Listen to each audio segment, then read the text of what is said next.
Hello, and welcome to Adventures in Neuropathology with your favorite neuropathologist, Andrea Gilbert. Today we have a very special presentation. This is part 3 of a 3-part series. I am very excited about today's presentation because we're going to be talking about brain tumors and cosmic radiation, brain tumors induced by radiation coming from outer space. Okay, so today's patient was a pilot. And he spent a lot of time doing high altitude flying.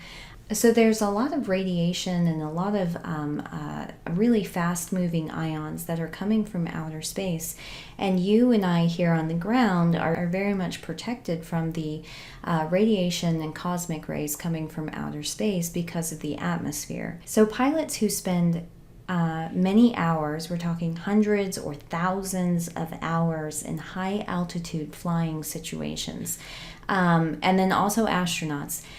These people are exposed to the radiation that is coming from outer space. They do not have the protective layer that is the atmosphere that blocks a lot of that radiation. So today we're going to be talking about a patient who falls into this category of somebody who has had a lot of exposure to these cosmic rays that put them at danger of having damage to their DNA, which therefore puts them in danger for tumor development.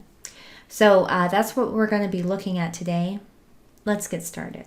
So here we have a meningioma, but this one has a lot more worrisome features. So what we're seeing here is a small cell change. It's hard to say that this is absolutely a meningioma from just looking at it, because it's got a sheeting architecture. Here's some more small cell change here.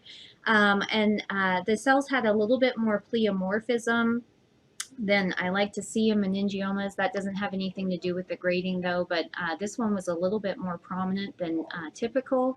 Also, there was some vascular proliferation. Vascular proliferation in meningiomas has been shown to be associated with higher grades and poor outcomes. There were quite a few mitoses, quite a few, not enough to reach an anaplastic designation, but certainly enough to have a solid atypical designation.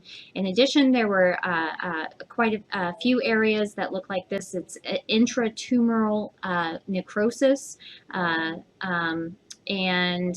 here we go. Here's some more intratumoral necrosis. This is adjacent to the brain. Look, we've got this nice separation between the leptomeninges and the brain here that we did not see in the previous case. So this here is not brain invasion, but this here is very it is brain invasion. But just as a reference, meningioma is graded by several different parameters.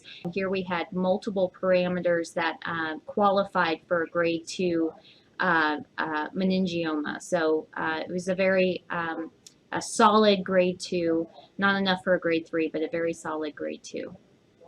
Okay. Okay, great. The reason why I was asked to sort of give a little bit of the background into space radiation or galactic cosmic rays is simply because this particular patient was definitely exposed to GCR, and which is obviously a very different beast compared to terrestrial radiation, which would be X-rays and gamma rays. Because a very detrimental component of space radiation are these, so to speak, HGE particles, high atomic number and energy particles, which are nothing but the nuclei of heavy atoms that were accelerated by supernova explosions, and they have lost all the electrons. They have achieved nearly the speed of light. They are highly ionizing, highly penetrating, and they pose an undefined cancer risk, hence the interest of NASA in these ions. So these HGE particles presumably, sort of inflict much more complex DNA damage, and at the same time, for these very reasons, these HGE particles are also being increasingly used for cancer therapy in the clinic, particularly protons and carbon ions, because or the very same effects, better sort of dose distribution and higher relative biological effectiveness. So that's sort of the GCR, especially the FDE component of GCR in a nutshell as to how they originate, basically from supernova explosions. And just for illustrative purposes as to how these ions are different, you can see essentially 3D confocal images of cells that were hit by X-rays or even protons, or by a single iron. And X-rays and gamma rays are kind of waves of energy, so the damage is very diffuse. You're looking at actual DNA damage, and it is disappeared quickly. On the other hand, if you look at a component of space radiation, which is iron, you can see this dense track of DNA damage, which has gone through the cell. And this sort of damage is very poorly repaired because the damage is complex and consists of clustered breaks. So this is poorly repaired DNA damage, which cannot be shielded. These ions cannot be shielded. And if you look at the sort of GCR components, essentially anything in the periodic table can be out there, but what is listed here are the more common elements which contribute heavily to the radiation dose, protons being very common, for example. And we have kind of interrogated some of these ions, of which protons and carbon are also relevant for cancer therapy, while the heavier ions are kind of more relevant to space radiation. Now, interestingly, when you look at how these sort of ions leave behind DNA damage through the brain, and of course we are using experimental model systems here, we're using mice here in this case, which have been irradiated. And you can clearly see as you go from, let's say, terrestrial X-rays to heavier and heavier ions, as you go up, in atomic number, you start seeing these very dense tracks of DNA damage through the brain. So the interesting question, obviously, is these are mice that were irradiated, such as this particular patient. And astronauts definitely have cataracts, which are caused by, the ions hitting their eyes. And the most sort of interesting thing is that in the International Space Station, as well as on trips to the moon, these astronauts see flashes of light, even in the dark. And these flashes of light are caused by these ions hitting their optic nerves, which is kind of interesting. So in the next couple of minutes, I'll just try to kind of give you a glimpse of sort of the model animals that we use for our studies.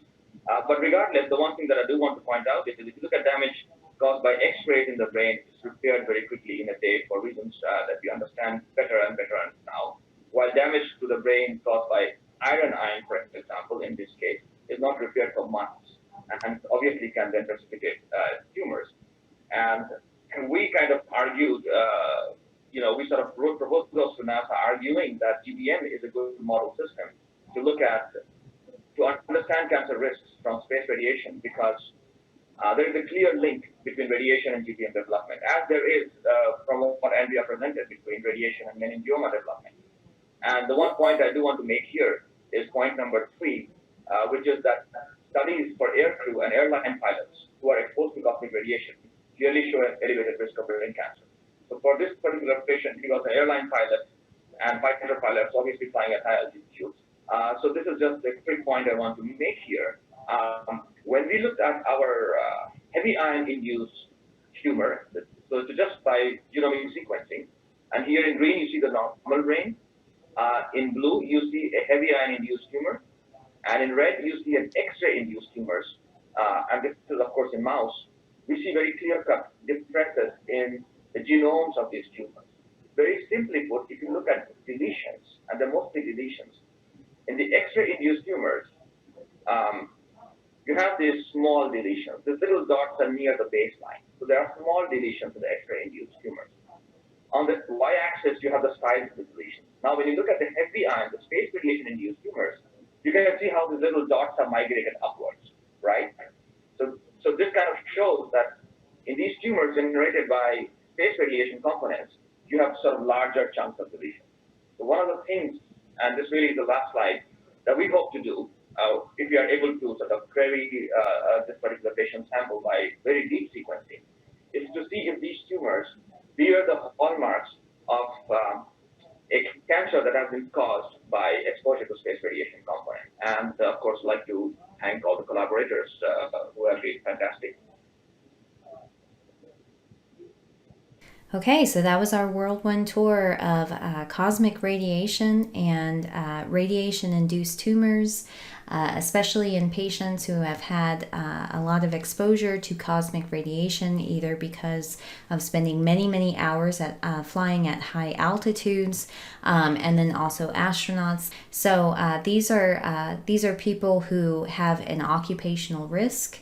And unfortunately, cosmic rays can cause a lot of DNA damage that can put people at higher risk for tumor development due to damage to the DNA. Okay, so if you like this presentation and you found it educational and you found it interesting, I know I sure did, please feel free to subscribe. You can find us on YouTube, Facebook, Instagram, and check us out at Adventures in Neuropathology. Okay, thanks.